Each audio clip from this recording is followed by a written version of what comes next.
대리행위. 을이 이제 정상적으로 대리권을 갖고 있고요. 그 다음에 이제 그 대리권에 기초해서 상대방과 갑을 위해서, 갑을 위한 법률 행위를 해줘야 되죠. 요 갑을 위한 법률 행위를 뭐라 한다? 이걸 대리행위라 한다. 자, 이 대리행위에서는 세 가지. 첫째, 어떤 식으로 해야 되는가? 갑이 을에게 팔아달라고 부탁한 A 토지가 있을 때, 이 을이 병과 A 토지를 매매하는 계약을 할 때, 자기 땅인 양 매각하면 안 되죠. 그죠? 자기 땅 팔듯이 하면 안 되잖아요. 갑소유 땅이잖아요. 쉽게 말하면 을은 병하고 계약을 할 때, 이 땅이 갑소유임을 밝혀줘야 되죠. 그래야 병의 입장에서, 아, 매도인이 갑이구나. 을은 매도인이 아니구나. 이런 걸 알 수 있게 된단 말이죠. 그걸 대리행위의 방식. 이렇게 부르게 됩니다. 두 번째, 요 대리행위가 우리가 앞에서 봤던 일반적인 유효요건, 목적이라든가 의사표시가 갖춰야 될 요건들이 있었잖아요. 그죠? 그걸 못 갖추는 경우가 생길 수 있죠. 예컨대 가장매매 같은 게 있을 수 있단 말이죠. 비진이 표시가 있을 수 있고 착오나 사기 강박이 있을 수 있단 말이죠. 그런 걸 대리행위의 하자라고 부르게 되고, 이 대리행위의 하자 여부, 여기서 말하는 이 하자는 사기 강박만을 말하는 게 아닙니다. 대리행위에 뭔가 문제가 생겼다 이런 뜻이에요. 그 대리행위의 하자 유무를 대리인을 기준으로 할 것인지 본인을 기준으로 판단할 것인지 문제가 생기게 됩니다. 그걸 규정하는 게 대리행위의 하자 부분이고요.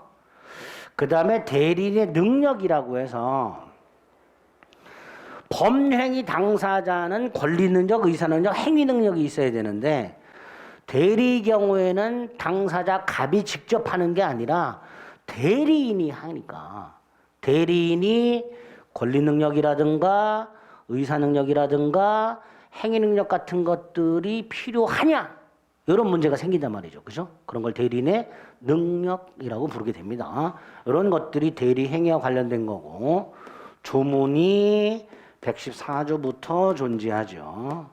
이렇게 114조부터 117조까지 대리 행위와 관련된 조문을 만들어 놨고요. 이 조문이 어떤 의미인지 그거 이제 해석하는 거예요. 자, 88페이지에 보면 먼저 대리 행위 방법 또는 방식이라고 해서 114조 1항과 2항이 있습니다. 자, 먼저 114조 1항은 대리인이 그 권한 내에서 본인을 위한 것임을 표시라고 돼 있어요. 그죠? 그럼 결국 1항은요, 대리인이 표시하는 거예요. 그죠? 대리인이 표시. 누구한테? 상대방에게 이렇게 표시하는 거죠. 이게 114조 1항이에요. 그럼 결국 114조 1항은 능동대리죠. 대리인이 표시니까. 반면에 2항은 대리인에게 대한 제3자의 의사표시라고 되어 있죠. 여기서 제3자가 누구예요? 상대방입니다. 얘 말하는 거예요. 얘. 제3자의 표시예요. 결국 2항은 이렇게 표시하는 거예요. 그걸 대리인이 뭐 하는 거예요? 수령하는 거죠. 결국 2항은 수령대리죠. 그래서 114조는 본인을 위한 것임을 표시해야 되는데, 그 표시를 누가 해야 되는가를 규정하고 있는 거예요. 1항에서는 누가 표시해야 돼요? 대리인이 표시하는 거죠. 대리인이. 능동이죠? 2항은 누가 표시하는 거야? 상대방이 표시하고 대리인이 수령하는 거죠. 결국 수동대리를 말하게 됩니다. 그래서 본인을 위한 것임을 누가 표시해야 되는가, 이거를 현명의 주체 이렇게 부르는데, 그 현명의 주체가 능동대리는 대리인이 주체가 되는 거고, 수령대리는 상대방이 주체가 되는 거죠. 그래서 본인을 위한 것임을 표시하는 현명의 주체도 능동대리와 수동대리를 구별할 필요가 있다. 그 일단 3번이죠. 현명의 주체. 조문 가지고 현명의 주체를 구별해달라. 그 다음 1번으로 올라가서 본인을 위한 것임을 표시한다. 을이 병하고 계약을 할 때 이 계약이 을 자신을 위한 게 아니라 타인을 위한 것임을 표시해야 된다 이런 뜻이고요. 이걸 대리 의사 표시 또는 현명 이렇게 부르는데 쉽게 말하면 매도인이 갑임을 밝혀라 이런 뜻입니다. 다만 본인의 이익을 위한다는 뜻은 아니지요. 이익이든 불이익이든 그 효과를 본인에게 귀속시키겠다라는 것을 말하게 됩니다. 그 현명의 뜻이 되겠죠. 단 2번 현명 안 해도 되는 게 있어요. 상행위 대리하고요. 부간의 일상가사 대리는 굳이 본인을 위한 것임을 표시하지 않아도 대리행위로 보고 있습니다. 1번, 2번, 3번. 그 다음 4번. 본인을 위한 것임을 표시, 즉 현명은 어떤 식으로 해야 되는가? 그 방식 역시 분류식이죠. 그래서 보통은 갑의 대리인 을 이런 식으로 표시를 하지만 반드시 대리인이라는 표현이나 대리권이라는 표현을 꼭 사용할 필요는 없단 말이죠. 병의 입장에서 봤을 때 을 자신의 행위가 아니라 다른 사람을 위한 행위라는 것을 알 수 있을 정도로 표시만 하면 현명은 한 것이다 라는 게 우리 판례죠. 그래서 88페이지 맨 밑에 현명의 방식 양가로 1번 일정한 방식을 갖출 필요는 없다. 오른쪽 위임장을 제시하는 등 자신을 위한 것이 아니라 타인을 위한 것이면 어떤 형태로든 나타내기만 하면 된다. 그래서 우리 대법원에 할 때 가장 대표적인 현명이 양가로 4번 위임장 제시가 되죠. 위임장을 제시했다면 대리행위가 되는 거죠. 즉 매도인이 갑이 되는 거고 을은 뭐가 되는 거야? 대리인이 되는 거예요. 이렇게. 그러니까 위임장을 제시한 상태에서 계약서에 갑의 이름만 적고 갑의 도장만 찍은 경우 또는 계약서에 을의 이름만 적고 을의 도장만 찍은 경우에도 대리행위로 봐야지 타인 물건 매매로 봐서는 안 된다. 이렇게 되겠죠. 그게 4번 판례죠. 매매 위임장을 제시하고 계약을 체결하는 경우에는 대리행위하는 것으로 봐야 하고 설령 계약서에 대리인 자신의 이름을 기재하고 대리인 자신의 도장을 찍었다 하더라도 매도인과 대리인 을로 봐야지 매도인 을로 봐서 타인 물건 매매한 걸로 봐서는 안 된단 말이죠. 그죠? 매매 위임장 제시 자체가 현명이 되는 거다. 그런 의미로 이해하시면 되겠습니다. 위에 양가로 2번의 관련 판례 1번도 마찬가지죠. 본인을 위해서 행위한다는 것을 알 수 있을 정도로 표시하면 충분하다. 그죠? 양가로 3번도 마찬가지죠. 대리인이 직접 본인의 이름을 적고 본인 도장만 찍어서 수표를 발행했다 하더라도 어떤 식으로든 본인을 위한 것임을 표시했다면 대리 행위로 봐야 한다. 그죠? 이렇게 반드시 대리인, 대리권이라는 말을 할 필요는 없다. 따라서 맨 밑에 115조 을이 병하고 계약을 할 때 을이 갑으로 행세하거나 자신의 토지인 양 팔았다. 을이 갑으로 행세했다. 을이 병한테 내가 갑이요 이렇게 얘기를 했거나 또는 이 땅은 내 땅이다 이렇게 한 경우에는 본인을 위한 것임을 표시하지 않았으니까 이건 대리행위가 아니라 대리인 자기를 위한 걸로 본다. 그래서 결과적으로 본인을 위한 것임을 표시를 하면 이런 형태가 되겠지만 본인을 위한 것임을 표시하지 않았다면 매도인이 을이 되는 거죠. 결국 타인 물건을 매매한 게 되는 거예요. 그게 115조 본문이 됩니다. 그런데 115조에 단서가 있어요.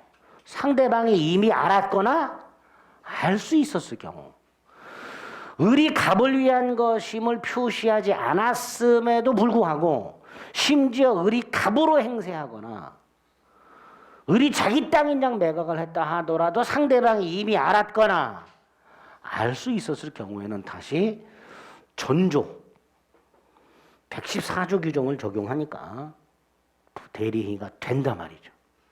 그래서 114조와 115조를 묶어서 원칙 본인을 위한 것임을 표시해라. 따라서 본인을 위한 것임을 표시하지 않으면 대리인 자기 행위로 본다. 그런데 그 경우에도 상대방이 알았거나 알 수 있었을 경우에는 다시 대리행위가 된다. 이렇게 정리하시면 되겠습니다. 다음 페이지에 보면 원칙 동그라미 1번 본인을 위한 것임을 표시하지 않으면 대리인 자기 행위가 되고, 이때 대리인은 나는 본인을 위한 것임을 생각하고 있었지만 표시를 안 했다, 착오가 있었다, 취소하겠다 이런 소리 할 수가 없습니다. 대리인 자신이 당사자가 되고 대리인은 착오 취소를 못해요. 대표적인 동그라미 2번이죠. 본인의 이름을 도용한 경우. 그죠? 또 3번 현명 없이 자기 이름으로 행위한 경우. 아까도 말씀을 드렸듯이 여기 보세요. 갑으로 행세하거나 자기 땅인 양 매각을 했을 때는 대리행위가 아니라 그랬죠. 그죠? 다만 두 갈래가 있어요. 하나는 상대방을 보호를 할 필요가 있는 경우, 상대방을 보호를 할 필요가 있는 경우, 이럴 때는 대리를 유추해서 본인에게 효력이 생긴다 라고 처리하는 경우가 하나 있고요. 또 하나는 상대방이 알았거나 알 수 있었을 경우에는 다시 뭐가 된다? 대리행위가 된다. 이렇게 두 갈래로 가는 경우가 있을 수 있게 됩니다. 동그라미 2번 대리인이 본인의 명의를 도용한 경우라고 되어 있죠. 관련 판례에 보면 2번 표현 대리를 유추 적용한다고 되어 있죠. 그죠? 자, 115조 본인을 위한 것임을 표시하지 않았어요. 본인을 위한 것임을 표시하지 않으면 대리행위다 아니다? 아니다. 그죠? 대리인 자기 행위로 본다. 단 상대방을 보호를 해야 되는 경우가 생기는 경우가 있을 수 있다는 거죠. 그럴 때는 대리를 유추해서 본인에게 효력이 생긴다. 그중에 이제 표현 대리 같은 걸 유추해서 본인에게 효력이 생긴다라고 처리하는 경우가 있고, 또 하나는 상대방이 알았거나 알 수 있었을 경우, 이때는 뭐가 된다? 대리행위가 된다 말이죠. 이렇게 두 갈래로 갈 수가 있다. 본인을 위한 것임을 표시하지 않은 경우, 대원칙 대리인 자기 행위로 본다. 예외 두 갈래. 상대방 보호를 해야 되는 경우에는 표현 대리 따위를 유추해서 대리 행위는 아니지만 본인이 책임져라. 이런 경우 하나 있을 수 있고, 또 하나는 상대방이 알았거나 알 수 있었을 때는 뭐가 된다? 대리 행위가 된다. 그런 두 갈래로 갈 수 있다는 거 그렇게 기억을 하시면 되겠습니다. 그래서 다시 한번 90페이지에 보면 동그라미 2번 대리인이 본인 명의를 도용한 경우하고, 동그라미 3번 대리인이 현명 없이 대리인 자기의 이름으로 행위한 경우에는 원칙 대리행위가 아니기 때문에 표현 대리도 적용되지 않고 대리인이 책임지는 거다. 다만 표현 대리를 유추해서 본인이 책임지는 경우가 있을 수 있고, 그 박스 2번 같은 거죠. 또 하나가 오른쪽 예외. 상대방이 만약에 알았거나 알 수 있었다면 대리행위가 될 수 있다. 이렇게 두 갈래로 가서 상대방을 보호하게 됩니다. 됐죠? 또 하나가 유경우. 이거 대리행위 아니라 그랬죠? 그죠? 대리행위가 아니고 이런 거를 무권리자의 처분행위 이렇게 부르요. 무권리자의 처분행위인데 본인이 추인을 할 수 있다라고 해석을 해요. 그런데 조문이 없어요. 그래서 우리 대법원은 뒤에서 보는 무권대리 추인을 유추해서 본인에게 유효가 될 수 있다. 이렇게 해석을 합니다. 그게 4번이 되는 거죠. 그러면 조금 복잡한데요. 다시 한번 정리를 합니다. 을이 본인을 위한 것임을 표시하지 않았다. 갑으로 행세를 하거나 자기 땅인 양 매각을 했다. 이건 대리행위가 아니다. 즉 원칙 본인에게는 효력이 있다 없다? 없다. 이렇게 되겠죠. 본인에게 효력이 없다. 그런데 예외적으로 상대방을 보호할 필요가 있을 때는 표현 대리를 유추해서 본인에게 유효가 되는 경우가 있고, 이게 첫 번째. 두 번째, 본인은 뭐 할 수 있고 추인할 수 있고, 무권리자의 처분행위라고 해서 본인이 뭐 할 수 있고 추인할 수 있고, 이때는 뭘 유추? 무권대리 추인을 유추.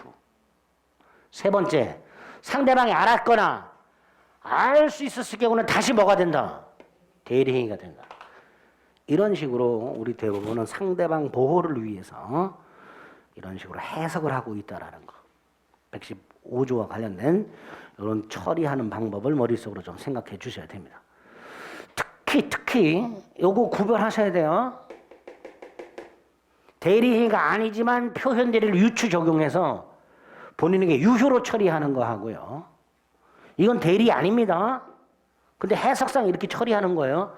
또 하나가 조문, 상대방이 알았거나 이때는 뭐가 되는 거예요? 대리행위가 되는 거예요. 이때는. 그죠? 이걸 좀 구별해서 생각을 해 주시면 되겠습니다.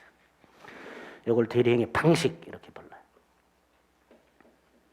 반면 오른쪽 이제 대리행위 하자가 있습니다. 116조 1항이 있고 2항이 있습니다.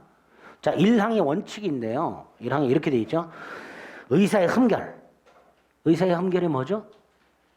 비진이 허위 표시 착오, 사기 강박, 어느 사정을 알았다, 악의, 과실로 알지 못했다, 과실.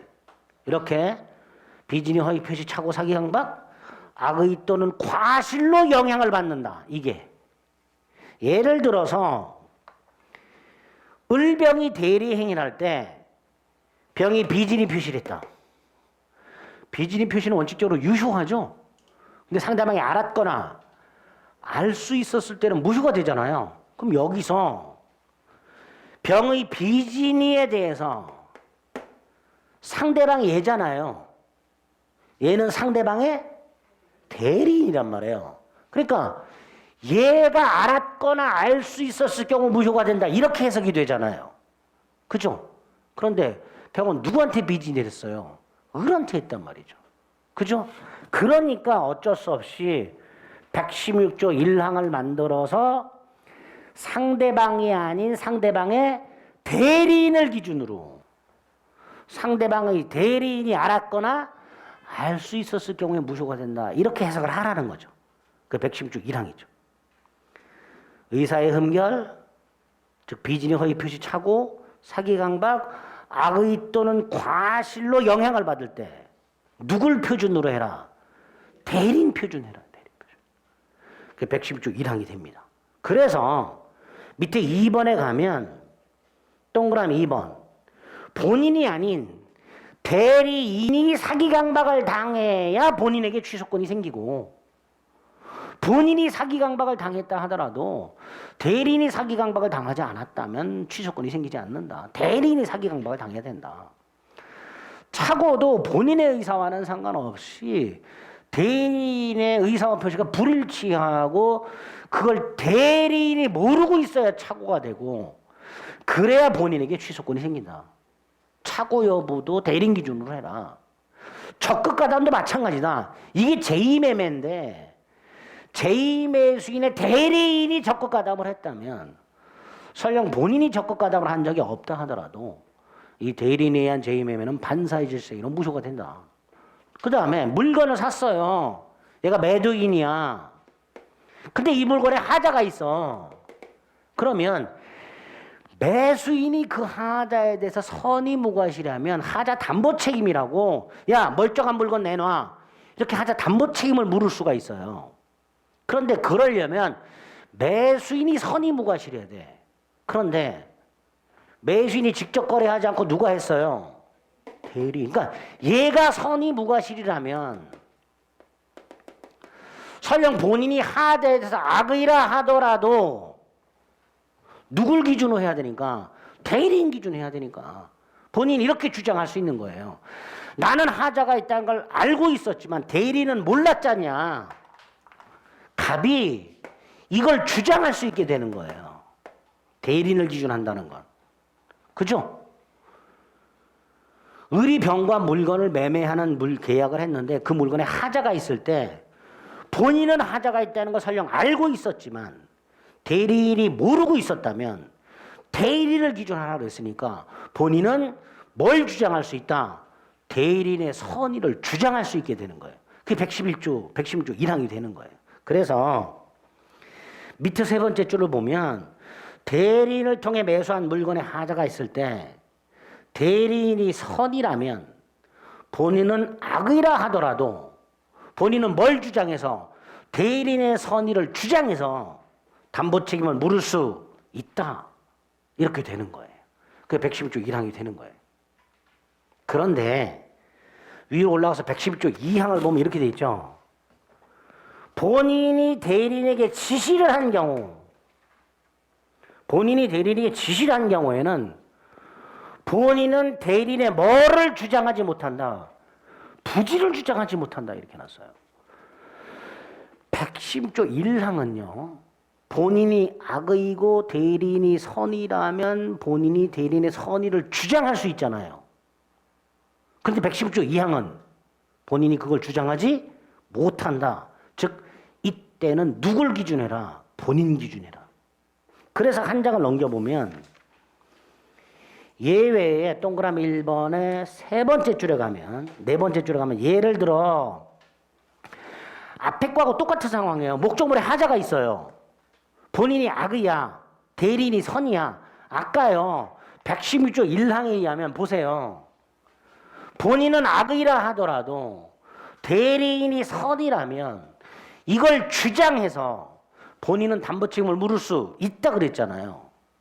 그런데 본인이 지시를 하는 경우에는 본인이 악의고 대리인이 선의일 때 이걸 주장할 수 없으니까 악의가 되는 거죠. 따라 본인은 담보 책임을 물을 수가 없다. 이렇게 되겠죠. 지시 여부에 따라서 달라진다. 읽어볼게요. 예를 들어 매매 목적물에 하자가 있고 본인이 알았거나 알 수 있었을 때 대리인이 본인의 지시에 쫓아 물건을 매수한 경우라면 설령 대리인이 하자에 대해서 선의라 하더라도 본인은 그 대리인의 선의를 주장하지 못하니까, 즉 악의가 되니까 담보 책임을 물을 수 없다. 이렇게 되겠죠.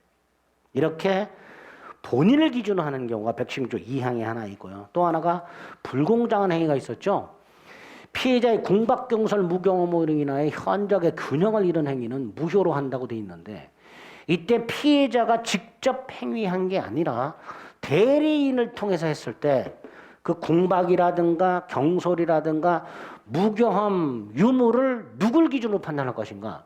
116조 1항에 의하면 대리인 기준해야 되잖아요. 그죠? 그런데 우리 대법원이 궁박만은 누굴 기준? 본인 기준으로 판단해라. 그렇게 예외가 있다라는 거 확인하시고 3번은 116조가 적용이 안 되는 거죠. 116조는요. 대리인에게 하자가 있는 경우에요. 예를 들어 사기 강박 같은 경우에 대리인이 사기 강박을 당한 경우 이게 116조 1항이에요. 그죠? 그런데 대리인이 사기 강박을 한 경우 이건 116조가 아니죠. 상대방이 사기 강박을 당한 거잖아요. 그죠? 그러니까 대리인이 사기 강박을 한 경우는 116조가 아니고 110조로 가는 거죠. 110조 1항. 의리병을 사기 강박했다. 갑의 사기 강박하고 똑같다. 그죠? 그러니까 이때 병은 갑의 지부지를 묻지 않고 취소할 수 있다. 이렇게 되죠. 그러니까 3번은 대리인이 대리 행위를 하면서 대리인이 사기 강박을 하는 경우에는 116조가 적용되는 게 아니다. 병이 사기 강박을 당한 거지 않냐? 누구로부터? 상대방과 동일시할 수 있는 자로부터 사기 강박을 당한 거니까. 이때는 앞에서 봤던 110조 1항에 따라서 상대방은 본인 갑의 지부지를 묻지 않고 취소할 수 있다. 이렇게 되겠죠. 그렇게 기억하시면 되겠습니다. 여기까지가 대리행의 하자. 자, 정리. 대리행에 먼저 문제가 생겼을 때 원칙적으로 누굴 기준으로? 대리인 기준. 그리고 그 예에 해당되는 거 선악, 착오, 사기강박, 적극가담. 누굴 기준으로 하는가? 원칙 확인하시고 예외 본인 기준 하는 거 2개 공박하고 116조 2항하고 특히 116조 2항은 지시가 포인트가 되고 그 결과 본인은 대리인의 부지를 주장하지 못한다.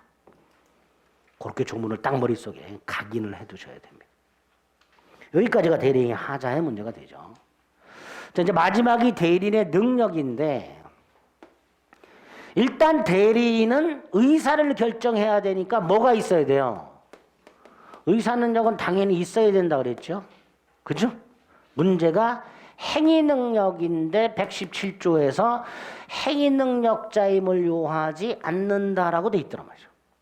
즉 대리인은 의사 능력은 갖춰야 되지만 뭐는 필요가 없다. 행위 능력은 필요가 없다.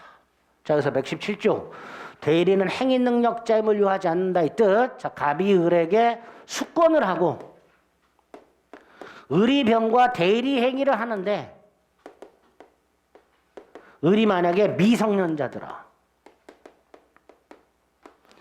자, 미성년자 을이 갑의 대리인으로서 대리 행위를 할 때는 대리인의 부모 동의가 필요 없다라는 뜻이라고 그랬죠. 미성년자가 원래 계약을 할 때는 부모 동의를 받아야 되잖아요. 그런데 미성년자가 부모 동의를 받아야 되는 것은 자기 자신의 행위를 할 때는 동의를 받아야 되지만 지금 이 경우에는 누구를 위한 행위예요?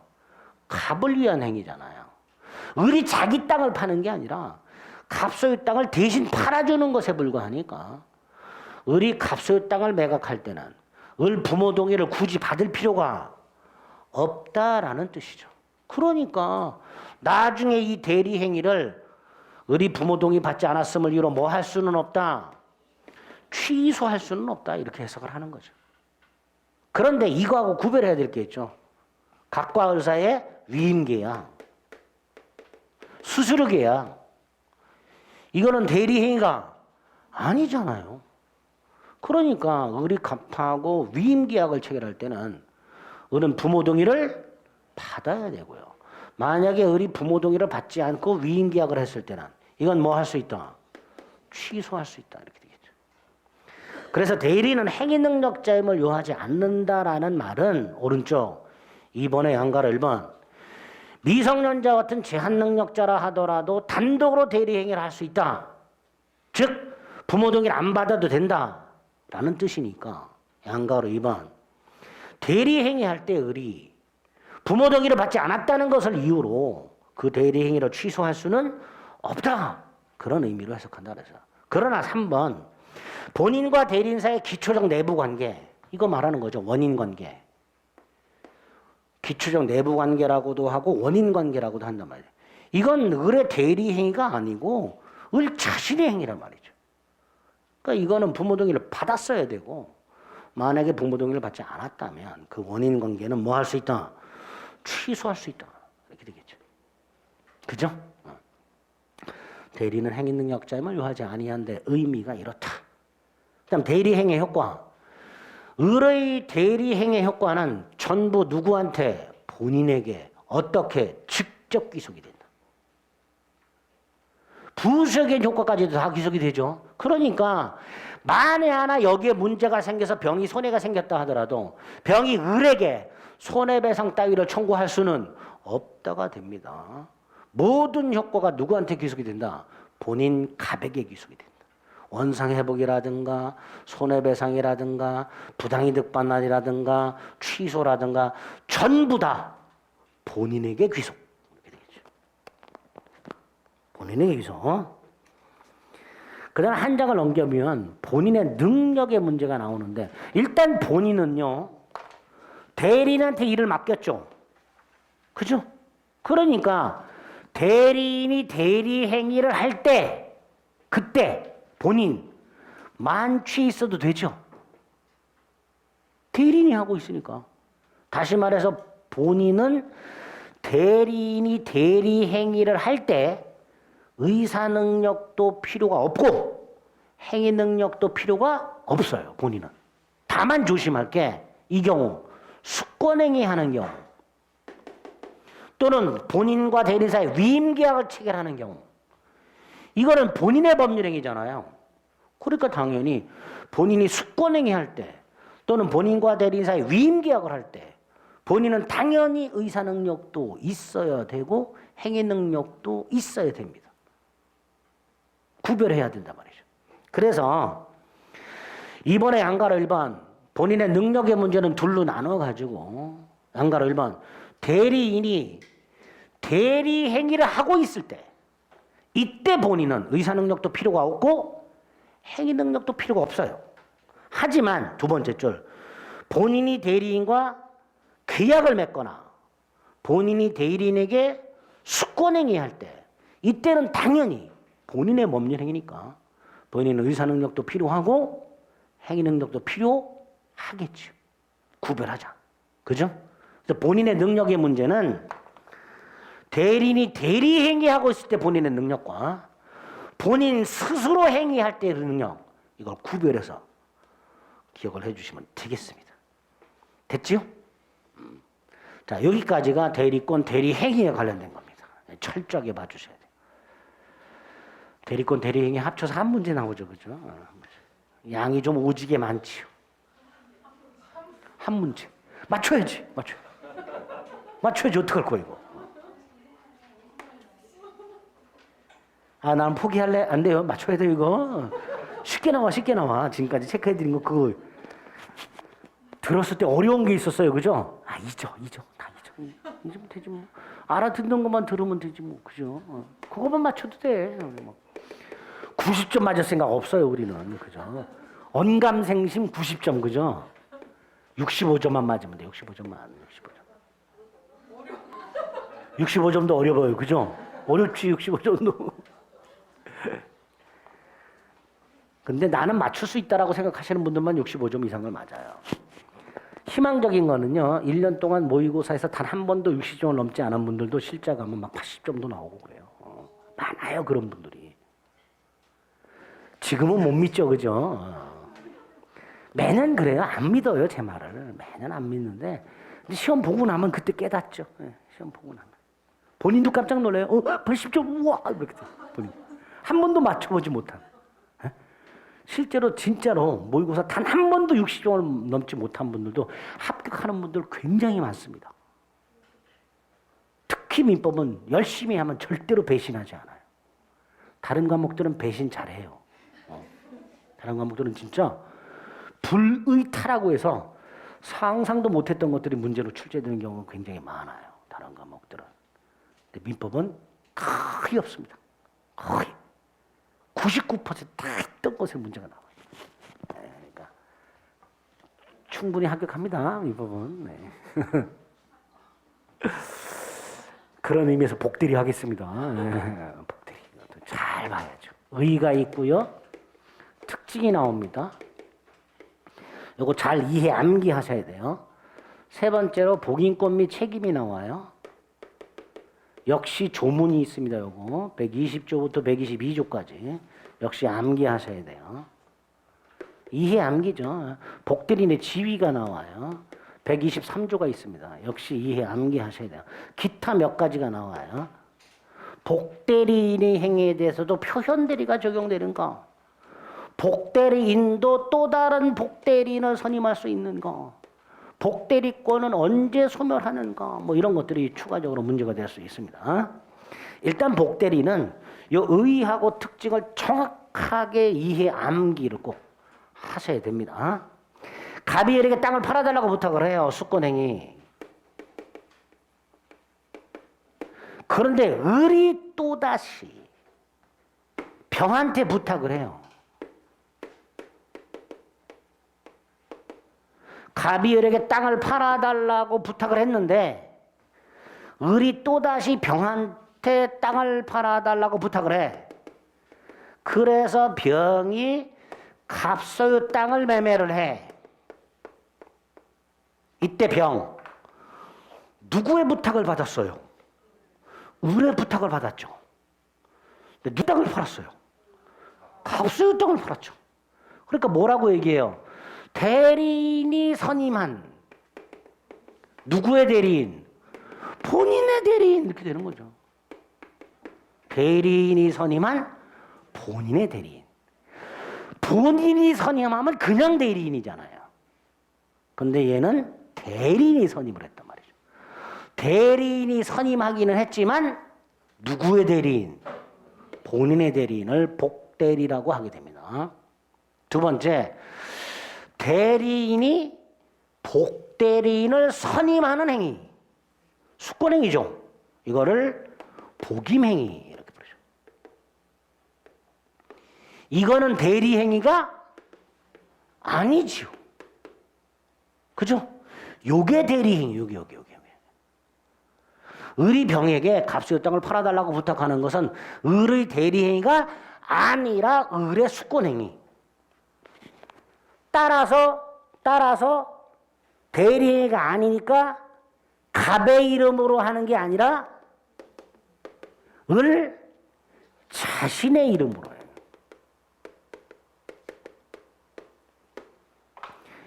대리행위라면 본인을 위한 것임을 표시해야 되잖아요. 본인을 위한 것임을 표시한다는 건 본인 이름으로 한다는 거잖아요. 그죠? 근데 이건 대리행위가 아니니까 누구 이름으로 해야 돼? 대리인 자신의 이름으로.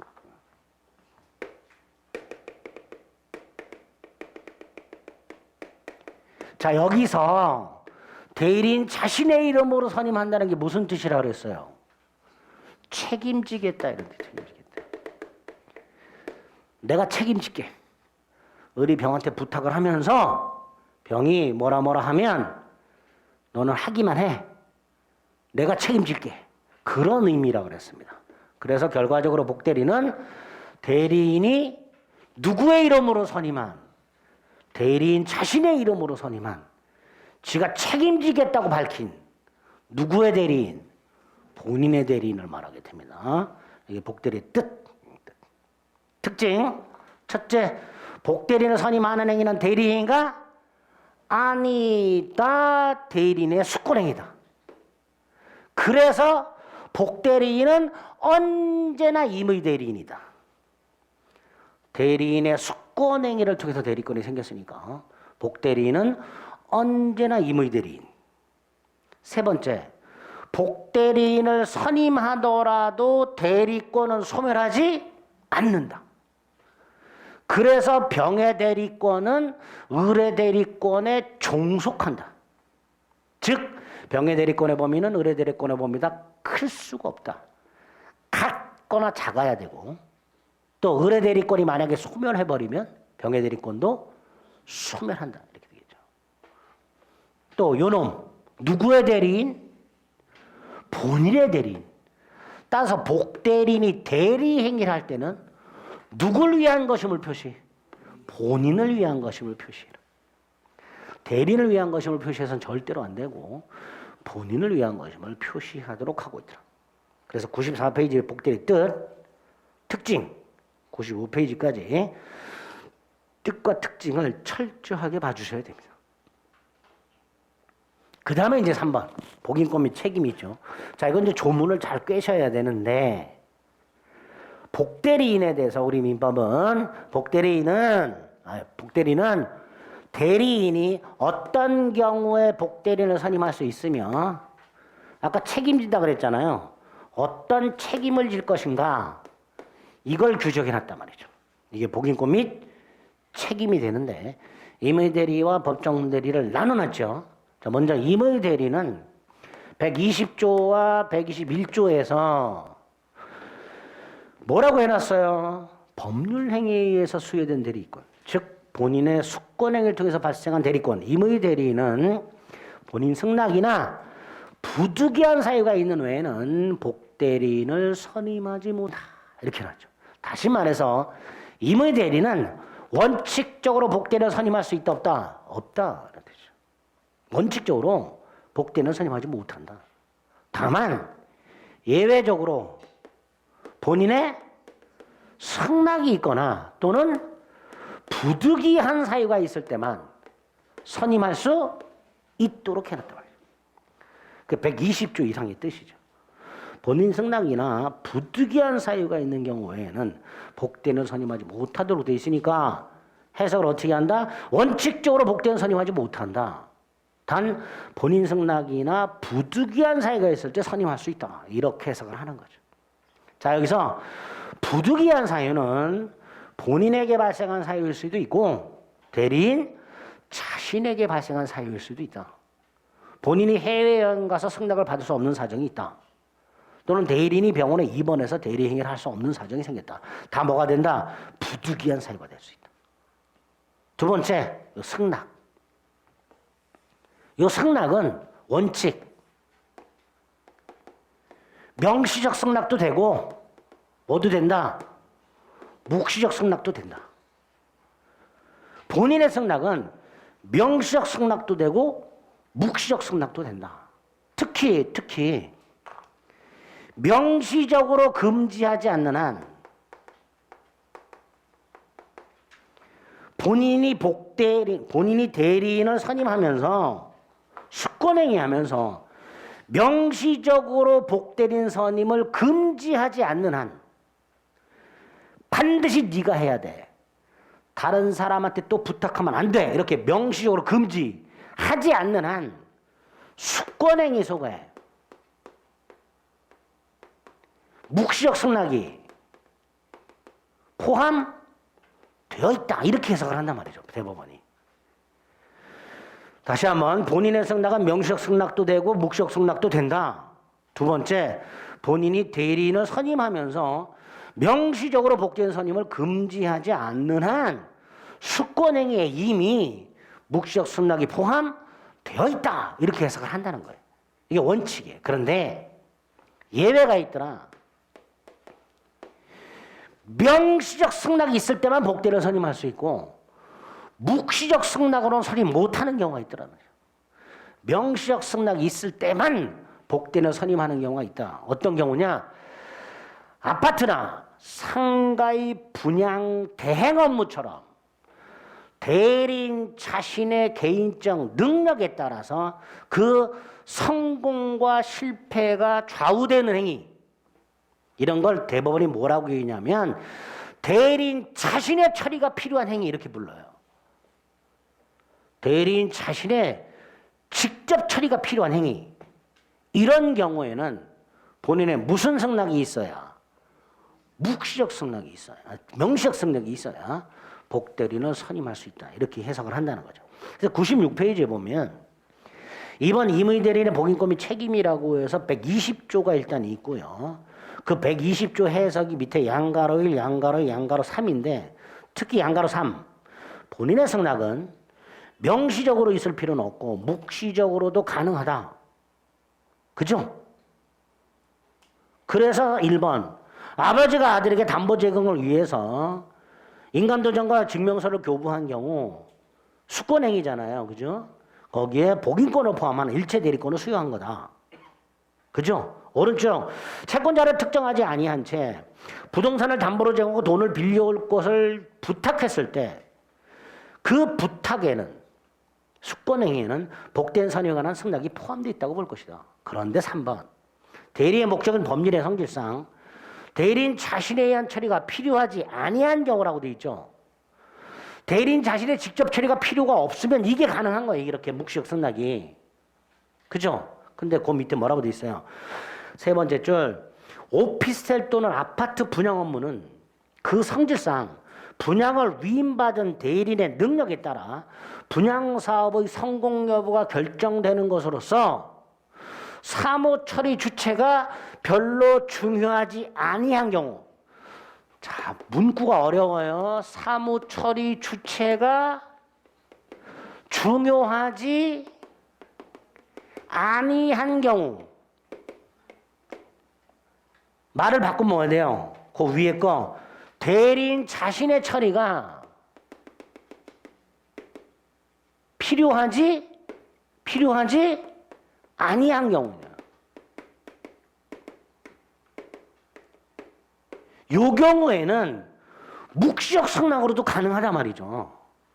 그런데 아파트나 오피스텔 분양 대행 업무는 뭐라고 돼 있어요? 이렇게 사무 처리 주체가 중요하지 아니한 경우에 해당하지 않는단 말이죠.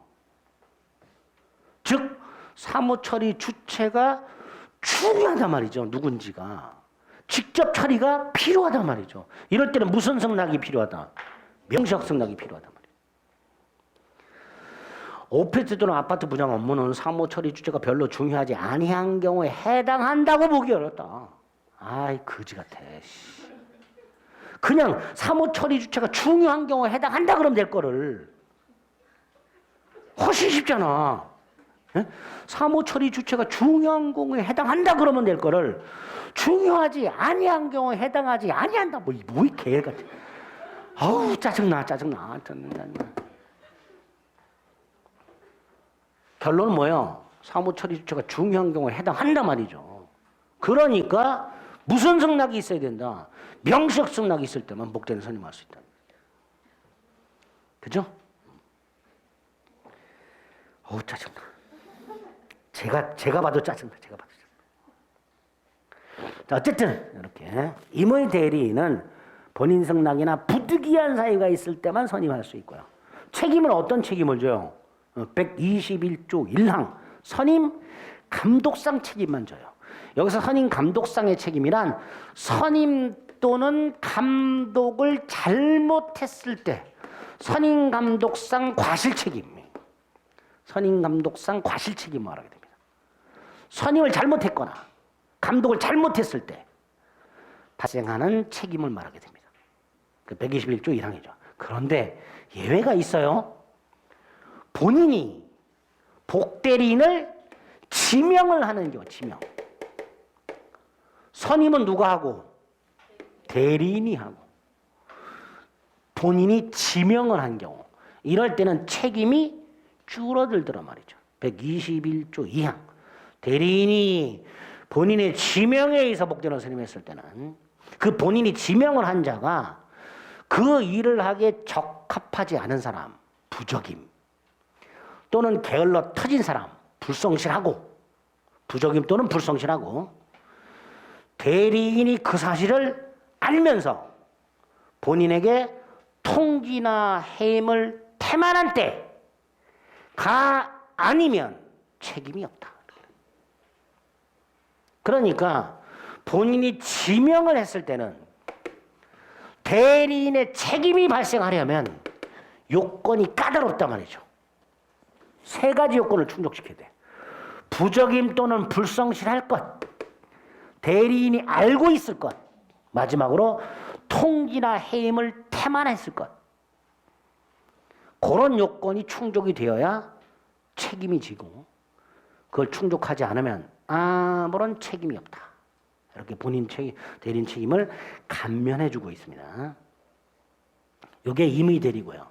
반면에 앞필이지 95페이지 122조 이건 뭐예요? 법정 대리죠. 뭐라고 돼 있어요? 법정 대리인은 그 책임으로 복대리인을 선임할 수 있다. 여기서 그 책임으로 복대리인을 선임할 수 있다는 건 아무 이유 없이 무제한 복대리인을 선임할 수 있대. 책임도 무조건 져라. 무제한 복인권과 무과실 책임을 져라. 이런 뜻입니다. 다만 법정 대리인도 부득이한 사유가 있어서 선임하는 경우가 있을 수 있죠. 그럴 때는 임의 대리인과 마찬가지로 선임 감독상 과실 책임만 진다. 이렇게 120조부터 122조까지 복인권 및 책임에 대해서 어떻게 규정이 되어 있는가를 잘 엮으셔서 머릿속에 기억을 해 두셔야 됩니다. 자, 그 다음에 97페이지 가면 복대리인의 지위가 나왔죠. 123조. 조문 암기해야 되죠. 1항은 뭐예요? 누구의 대리인임을 밝히고 있어요? 본인의 대리인임을 밝히고 있죠. 복대리인은 그 권한 내에서 누구를 대리한다? 본인을 대리한다. 그 다음에 2항. 복대리인은 본인이나 제3자에 대해서 대리인과 동일한 권리 의무가 있다라고 되어 있는데 이때 제3자는 상대방을 말하는 거예요. 두 번째, 대리인과 여기 보세요. 여기 제3자인데 대리인과 제3자 사이에 권리 의무가 생길 리는 없잖아요. 그죠? 그래서 123조는 실질적으로 본인과 대리인 사이의 권리 의무 요거를 전제로 만들어요. 본인과 대리인 사이에 위임계약 따위를 통해서 대리인이 본인에게 보수 따위를 청구할 권리가 있다면 본인과 복대리인 사이에는 따로 위임계약을 한 적이 없어도 123조 2항에 따라서 복대리인도 본인에게 권리와 의무를 갖도록 그렇게 규정을 두고 있는 겁니다.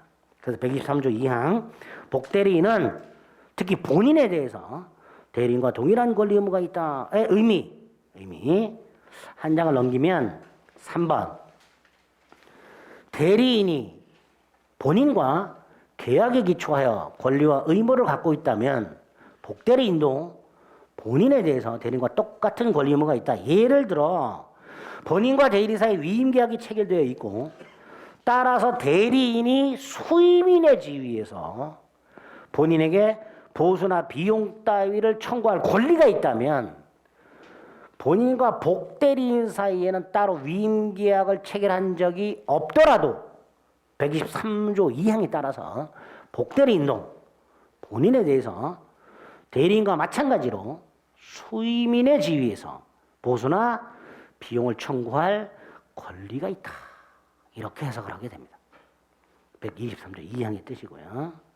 몇 가지 추가해서 4번 복대리인도 또 다른 복대리인을 선임할 수 있는가? 여기 보세요. 복대리인의 복인권 또 다른 복대리인을 선임할 수 있다 없다? 원칙 없다. 왜? 얘는 언제나 무슨 대리인? 임의 대리인. 그래서 복대리인은 이렇게 말을 합니다. 임의 대리인과 마찬가지로 복인권이 있다. 자, 임의 대리인과 마찬가지로 복인권이 있다의 뜻. 원칙. 복대리인 선임할 수 없대. 본인 승낙이나 부득이한 사유가 있다면 복대리인도 또 다른 복대리인을 선임할 수 있다. 이렇게 해석을 하는 거예요. 이런 식으로 지문이 나온 적이 있어요. 법정 대리인이 여기 보세요. 법정 대리인이 선임한 복대리인은 법정 대리인과 마찬가지로 복인권이 있다. X. 법정 대리인이 선임하더라도 얘는 무슨 대리인? 임의 대리인. 법정 대리인이 선임하든 임의 대리인이 선임하든 복대리인은 임의 대리인과 마찬가지로 복인권이 있다라고 해야 됩니다. 언제나 임의 대리인이기 때문에. 아시겠죠? 그래서 복대리인은 원칙적으로 또 다른 복대리인을 선임할 수 없다가 됩니다. 5번 복대리인의 행위에 대해서도 표현대리가 적용되는가? 그렇다. 이건 이제 다음 주 표현대리 가서 하겠습니다. 자, 마지막으로 복대리권의 소멸. 복대리권은 보세요.